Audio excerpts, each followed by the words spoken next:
Welcome back after the break. और चूंकि Ramzan transmission में हम हर तरह के मसले पर बात करते हैं, हर तरह के इशू को डिस्कस करते हैं, तो आज के मसले पर बात करना भी बहुत ज़्यादा ज़रूरी है, जो एक कौमी अलमिया है। आप ऐसा कहें तो गलत नहीं होगा।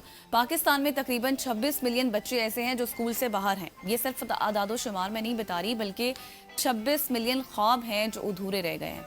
26 मिलियन मुस्तकबिल हैं जो गैर यकीनी का शिकार हैं, और 26 मिलियन कहानियां हैं जो तालीम की रोशनी से महरूम हैं। जब हम तरक्की की बात करते हैं, मईशत, डिजिटल पाकिस्तान और नौजवान आबादी को अपना असासा करार तो देते हैं, तो फिर ये सवाल भी उठता है कि अगर हमारे करोड़ों बच्चे बुनियादी तालीम से ही महरूम हों, तो हम किस बुनियाद पर रोशन मुस्तकबिल की बात कर रहे होते हैं, नौजवान नस्ल की बात कर रहे होते हैं।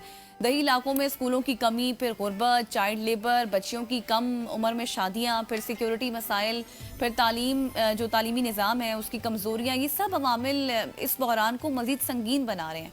आज के प्रोग्राम में हम जानने की कोशिश करेंगे कि आखिर 26 million out of school children का मसला अभी तक बरकरार क्यों है और इसका हल क्यों नहीं निकल रहा, इसके माशी, समाजी और सिक्योरिटी असरात क्या हैं, और सबसे अहम कि इस बहरान से हमने निकलना कैसे है। आज इसी पे बात करने के लिए हमारे साथ माहिर तालीम मोहम्मद अल ख़याम साहब मौजूद है। Sir, thank you so much for joining us. सबसे पहले आपको रमज़ान मुबारक। जिस तरह से गज़ल ने बड़ी खूबसूरती से तमाम तर चीज़ों को इलेबोरेट किया कि 26 मिलियन बच्चे स्कूल से बाहर हैं, ये पाकिस्तान का मसला तो नहीं है, लेकिन मैं ये कह सकता हूँ कि साउथ एशिया का मसला ज़रूर है कि हमारे पड़ोस में भी ऐसी हालत है, बांग्लादेश में भी, श्रीलंका में भी ऐसी हालत है। सो ये इसको किस तरह से हम दूर कर सकते हैं? आए दिन हम देखते हैं पिछले 10-15 साल से सेमिनार्स भी हो रहे हैं, लोग अवेयरनेस भी कर रहे हैं, बच्चों को स्कूल में भी ला रहे हैं, लेकिन फिगर जब देखते हैं तो एक बार फिर हैरान हो जाते हैं। बिस्मिल्लाहिर्रहमानिर्रहीम। बहुत शुक्रिया आपका बुलाने के लिए, और आपको भी रमज़ान मुबारक और आज का रोज़ा भी मुबारक। अच्छा, प्रॉब्लम अगर साउथ एशिया रीजन की हम बात करें तो उसमें जो सबसे बड़ा number out of school children का है वो पाकिस्तान का है, जो second largest of the world population में एग्जिस्ट करता है। 26 मिलियन ये किसी भी साउथ एशियन कंट्री में नहीं है। इसके नंबर 1 पे अफ्रीकन कंट्री आती है, जो जिसमें सबसे ज़्यादा बच्चे आउट ऑफ स्कूल है। सेकंड नंबर पर पाकिस्तान है। तो इसका ये जो मसला है, ये सेमिनार्स भी हो रहे हैं, आपने जिस तरह जिक्र किया, और इवेंट्स भी हो रहे हैं, सारा कुछ अवेयरनेस भी हो रही है। मसला ये है कि जो हमारी गवर्नमेंट साइड की मशीनरी है, उस साइड से एक्टिविटीज़ इतनी नहीं है। आपके बजट्स, जो पहली कंस्ट्रेंट आता है, आप 3 साल पुराना बजट उठा के देखें तो तकरीबन 2% का जीडीपी आपको दिया गया। 2 साल पहले आपको 1.9% जीडीपी दिया गया। 1 साल पहले आपका जीडीपी एजुकेशन का जो है वो 1.8 कर दिया गया। अब हमारी जो पॉपुलेशन है वो ग्रो कर रही है, इंक्रीज़ हो रही है। पॉपुलेशन हम 20-21 मिलियन करोड़ से जो है वो 25-26 करोड़ पे हम आगे हैं, तो बजट आप कम कर रहे हैं, तो कैसे पूरा करेंगे आप, कैसे मैनेज करेंगे? इंफ्रास्ट्रक्चर अगर आप उठा के देख लें गवर्नमेंट का, तो 25-30 साल पहले इंफ्रास्ट्रक्चर स्कूल्स का बना था, आज वही है या उससे कम हुआ है।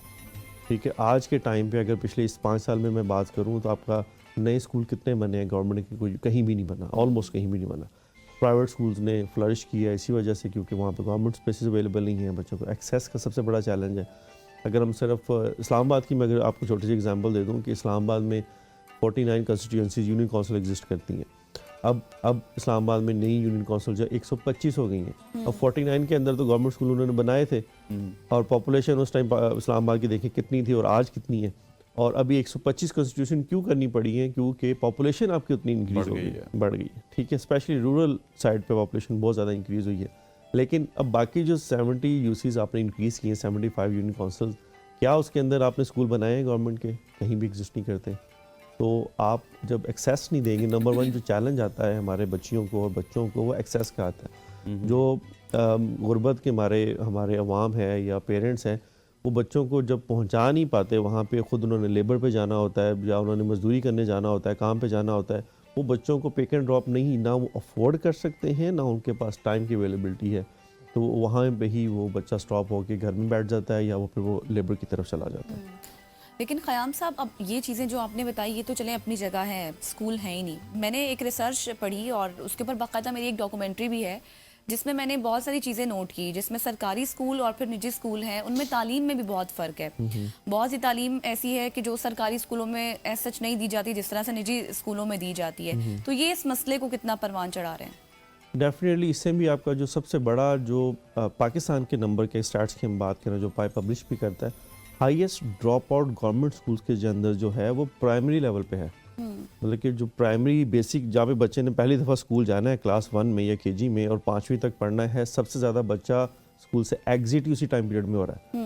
क्यों? क्योंकि lack of quality of education की वजह से जब वो फैसिलिटीज़, वो लेवल ऑफ एजुकेशन नहीं मिलता बच्चों को, तो फिर या तो वो बच्चा स्कूल छोड़ जाता है फेलियर की वजह से, या फिर वो गवर्नमेंट प्राइवेट स्कूल्स की तरफ मूव कर जाता है, जो पेरेंट्स थोड़े से अफोर्ड करते हैं या वो समझते हैं education is something to be have, और एक कह लें कि प्रिविलेज सोसाइटी के अंदर मूव करने के लिए तो पेरेंट्स प्राइवेट सेक्टर की तरफ जाते हैं। तो ये भी एक सबसे बड़ी वजह है इसकी। लेकिन क्या आप समझते हैं कि ये जो जिस तरह गज़ल ने बात की कि प्राइवेट एंड पब्लिक स्कूल की बात की जाए, तो उसमें एक तबकाती फ़र्क तो ज़रूर है, लेकिन अगर लेट सपोज गवर्नमेंट अपनी फैसिलिटी को इन्हेंस कर ले, अपने सिर्फ असातिज़ा को इक्विप कर ले, तालीम वही रख ले, तो अगर इस 26 में से कुछ अगर 6 मिलियन या 10 मिलियन भी इधर आ जाते हैं लड़के, तो वो लिटरेसी रेट से तो निकल जाएंगे, आपके फिगर तो इम्प्रूव हो सकता है।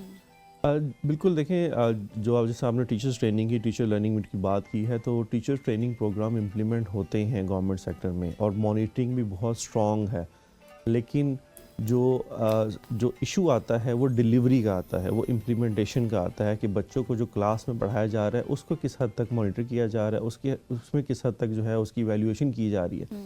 अब आप पिछले 5 साल में उठा के देखें तो पंजाब के अंदर उन्होंने प्राइमरी 5वीं का बोर्ड एग्ज़ाम ख़त्म कर दिया, 8वीं का बोर्ड एग्ज़ाम ख़त्म कर दिया। आईसीटी के अंदर पिछले 2 साल से जो है 5वीं के बोर्ड का एग्ज़ाम ख़त्म हो गया। तो आप किस लेवल पे जाके एवेल्यूएट करेंगे? अब हर स्कूल जो गवर्नमेंट है वो अपने लेवल पे एक एग्ज़ाम लेता है और बच्चों को अपने मुताबिक पास करके मूव ऑन करता है। वो पेपर मार्किंग वाले भी वही हैं, बनाने वाले भी वही हैं। तो आप किस तरह इंश्योर करेंगे कि जो किसी टीचर ने पढ़ाया है वो किस लेवल की, उसकी वैल्यूएट कैसे करेंगे, असेसमेंट उसकी किस तरह आप करेंगे, जो इंश्योर करेगी कि इनको डिलीवरी ऑफ एजुकेशन है वो किस तरह की हुई है। तो ये प्रॉब्लम सही। और अब मैंने अपने इंट्रो में एक बात की थी बच्चियों के हवाले से, जिसमें कम उम्र शादियों का भी जिक्र था, उसमें आप कितना देख रहे हैं कि अभी तक कितना रेट चल रहा है उसके हवाले से, और कितनी उसमें मजीद आगे जाकर इजाफा हो सकता है, या अगर कमी करें तो किस तरह से की जा सकती है?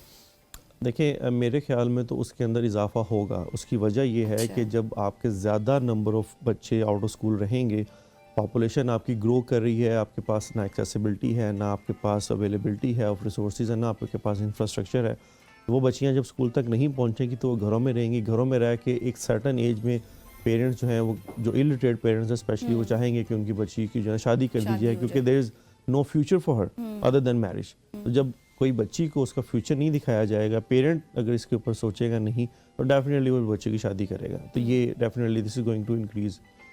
अच्छा ख़याम साहब, हम जब वेस्टर्न वर्ल्ड में देखते हैं तो वहाँ पे प्राइवेट पब्लिक पार्टनरशिप का एक बड़ा रोल होता है, और स्पेशली अगर आप एजुकेशन के इंस्टीट्यूट में देखें, हेल्थ सेक्टर में देखें, प्राइवेट पब्लिक पार्टनरशिप होती है। हमारे यहाँ अनफॉर्चुनेटली प्राइवेट इदारे तो बहुत ज़्यादा फ्लरिश कर रहे हैं, लेकिन पब्लिक इदारों को हम सिर्फ बैठ के मशवरे देते हैं। यहाँ पे पब्लिक इदारों को, प्राइवेट इदारों को मिल के काम करने का कितना ज़्यादा फ़ायदा हो सकता है, और इसमें कितने इनिशिएटिव लिए जा सकते हैं, और कितना स्कोप है इसमें? अच्छा, ये बहुत इंटरेस्टिंग पॉइंट है। आई वुड से कि इसकी वैलिडिटी बहुत हाई है अगर तो इस पे काम हो जाए। अभी रिसेंट आपने देखा होगा कि हर प्रोविंस के अंदर, हर मिनिस्ट्रीज़ के अंदर इन्होंने पब्लिक प्राइवेट पार्टनरशिप के डिपार्टमेंट और इन्होंने कोलैबोरेशंस के लिए काम शुरू किए, जहाँ पे कॉर्पोरेट्स को भी लेके आ रहे हैं, प्राइवेट सेक्टर के स्कूल्स को भी लेके आ रहे हैं, कोई ना कोई उनके साथ प्रोजेक्ट भी कर रहे हैं।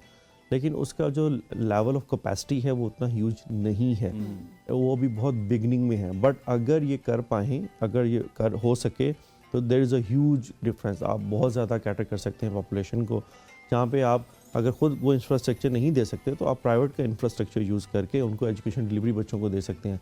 प्राइवेट में बच्चियों की ज़्यादा एक्सेस है, उनके घरों के पास अवेलेबल है। आप उस इंफ्रास्ट्रक्चर को सेकंड शिफ्ट में यूज़ कर सकते हैं। आप मसाजिद को फर्स्ट शिफ्ट में यूज़ कर सकते हैं। हमारी मसाजिद सिर्फ नमाज के लिए यूज़ होती हैं और किसी पर्पज़ के लिए यूज़ नहीं होती। तो आप मस्जिद को सुबह 8 से 12 क्लासरूम के लिए यूज़ कर सकते हैं। लाइक हम जूनियर जना ट्रस्ट के अंदर इनको जो है वो मसाजिद स्कूल हम रन कर रहे हैं। गवर्नमेंट की बिल्डिंग में इवनिंग शिफ्ट कई जगह पे अवेलेबल है। वहाँ पे one example, you are from Rawalpindi, Islamabad की आप नेटिव हैं। डिग्री कॉलेज रावलपिंडी की बात कर लेते हैं, जामिया कॉलेज की बात कर लेते हैं। उन जैसी फैसिलिटी यहाँ पे इस्लामाबाद में किसी प्राइवेट स्कूल की नहीं है। आप ब्रांडेड से ब्रांडेड प्राइवेट स्कूल या फिर कॉलेज की बात कर लें, उनके पास कितना वसी और अरीज रकबा है, और उसमें सिर्फ 4 जगहों पे बिल्डिंग बनी होती है और आगे पीछे कोई फुरसाने हाल नहीं होता। उसको कितना अच्छे से यूटिलाइज कर सकते हैं, और उस माहौल में अगर जाके लोग पढ़ें प्राइवेट पब्लिक पार्टनरशिप के तहत, तो इंसान कितना ग्रो हो सकता है। देखिए, जिस टाइम पे आपने पढ़ा होगा उस टाइम रावलपिंडी की पॉपुलेशन क्या थी, आप उसको इमेजिन कर सकते हैं, और आज रावलपिंडी की पॉपुलेशन क्या है। तो उस इंफ्रास्ट्रक्चर को भी हमेशा अपग्रेड एंड अपडेट होने की ज़रूरत है। अगर वहाँ पे अगर 4 बिल्डिंग्स हैं तो वहाँ पे अब 10 या 15 बिल्डिंग्स होनी चाहिए उस पॉपुलेशन को कैटर करने के लिए। तो वो वहीं पे ये भी एग्जिस्ट करता है। अभी भी उसमें उतनी नंबर ऑफ स्टूडेंट्स की इनरोलमेंट चल रही होगी जो आपके टाइम पे चल रही होगी। वहाँ पे नंबर इंक्रीज़ नहीं हुआ। पॉपुलेशन जब इंक्रीज़ होती है तो आपको अपने इंफ्रास्ट्रक्चर को अपग्रेड करना होगा। जिस तरह प्राइमरी को एलिमेंट्री कर देते हैं, एलिमेंट्री को आप मैट्रिक कर देते हैं, हाई स्कूल कर देते हैं, हाई को आप हायर सेकेंडरी कर देते हैं। तो इस तरह इंफ्रास्ट्रक्चर की कैपेसिटी भी इंक्रीज़ करना बहुत ज़रूरी है, सिर्फ उसकी स्टैंडर्ड्स इंक्रीज़ करना ज़रूरी नहीं होता। सही। अच्छा, अभी पिछले सवाल के जवाब में जिस तरह से आप बात कर रहे थे कि अगर ये इम्प्लीमेंट हो जाए सरकारी और निजी इदारे दोनों, तो इसमें हम कहाँ पर लैग करते हैं, क्यों ये स्टेप्स नहीं लिए जा रहे? अच्छा, इसमें जो चैलेंज जो सबसे बड़ा आता है वो ये आता है कि हमारी गवर्नमेंट बॉडीज़ एक दफ़ा एक कंसोर्शियम बनाती हैं, एक बॉडी बनती है, उस पर काम शुरू होता है, वो कुछ महीने या एक टाइम के लिए तो वो वैलिड रहता है। जैसे ही गवर्नमेंट की बॉडी चेंज होती है, चाहे वो गवर्नमेंट की आप ओवरऑल गवर्नमेंट की बात कर लें, प्रेसिडेंट से लेके सारी कॉन्स्टिट्यूंसी में, या वो आपके जो ब्यूरोक्रेसी में जो सेक्रेटरीज हैं, डीजीज हैं, जब वो चेंज होते हैं तो वो सारा विजन चेंज हो जाता है और फिर नया जो बंदा आता है वो उसकी डायरेक्शन डिफरेंट हो जाती है। वो अपनी डॉक्टरी और फिर 2-3 साल बाद जो दोबारा उसी तरह का बंदा आता है वो दोबारा इसको खड़ा करने की कोशिश करता है, तो वो कह लेंगे अप एंड डाउन, तो वो फिर जो प्राइवेट सेक्टर है, बच्चे सबसे ज़्यादा मुतासिर होते हैं और प्राइवेट सेक्टर भी जो है ना वो एक लेवल पे आके उनकी इरिटेशन बहुत हाई हो जाती है कि यार हम करना चाहते हैं but this has to be sustain. तो वो सस्टेनेबिलिटी का एलिमेंट गवर्नमेंट से नहीं है। सही। थैंक यू सो मच हयाम साहब, आप हमारे साथ मौजूद थे, इन डिटेल हम डिस्कशन कर रहे थे और इस पर शायद अब डिस्कशन करना ज़रूरी हो चुका है। और नाज़रीन, अब थोड़ा सा आगे बढ़ते हैं और अब आपको लिए जाते हैं ओल्ड एज होम के मकीन। एक टाइम था कि रमज़ान में अपने घरों में सहरी और इफ्तारी करते थे, बचपन में अपने माँ बाप बहन भाइयों के साथ, बड़े होकर अपने बच्चों के साथ, लेकिन आज अकेले सहरी होती है, अफ्तार करने पर मजबूर हैं। इसी हवाले से तफसीलात जानते हैं हमारे ब्यूरो चीफ फैसलाबाद महमूद अहमद की इस खुसूसी रिपोर्ट में।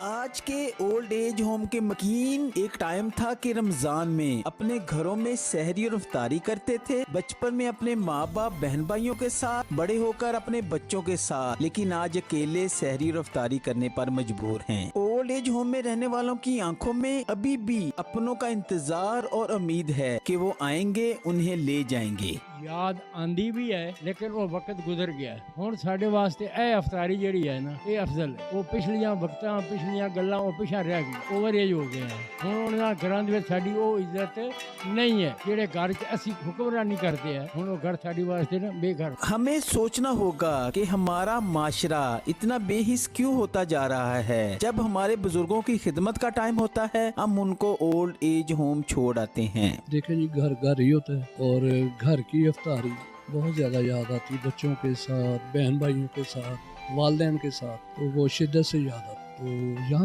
यहाँ पर किसी चीज़ की कमी नहीं है। हमारे दीन और हमारे माशरे में बुजुर्गों की खिदमत को अफजल करार दिया गया है। हमें भी चाहिए अपने बुजुर्गों की खिदमत करें और अपनी जिंदगी और आखिरत संवारें। ओल्ड एज होम में सहरी और इफ्तारी, घर में सहरी और इफ्तारी का नीमुल बदल नहीं हो सकते।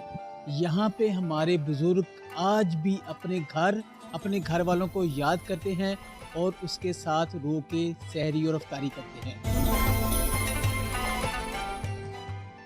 ये महमूद अहमद साहब की दिल को छू लेने वाली एक रिपोर्ट थी, जहाँ पे ओल्ड एज में उन्होंने हमारे बुजुर्गों का हाल बताया। अनफॉर्चुनेटली पाकिस्तान में इस तरह का कल्चर नहीं था, लेकिन आहिस्ता आहिस्ता हमने देखा है कि पूरे मुल्क में इस तरह का कल्चर सरायत कर रहा है, जो कि हमारे फैमिली सिस्टम की अक्कासी नहीं करता। हमारा फैमिली सिस्टम किसी ज़माने में बड़ा दुख होता है इस तरह की देखकर ये चीज़ें, बिल्कुल ऐसी। और हमारा फैमिली सिस्टम किसी ज़माने में बहुत ही ज़्यादा इसकी पूरी दुनिया में मिसाल दी जा रही थी।